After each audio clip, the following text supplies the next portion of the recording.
ఆఫీస్లో లేట్ అయ్యేలా ఉంది, వంట నువ్వు చేస్తావా? లేట్ అయినా సరే నువ్వే వచ్చి వంట చేయగొత్తుని.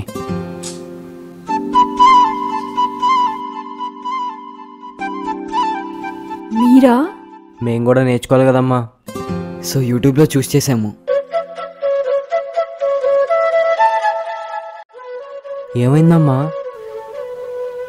అమ్మాయి పుట్టలేదని చాలాసార్లు బాధపడ్డారా?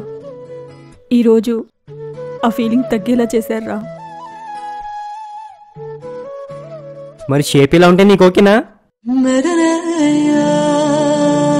చపాతి షేప్ అవుట్ అయితే ఏంటి, ఇక్కడ నా లైఫే బ్యూటిఫుల్ షేప్ తీసుకుంటుంటే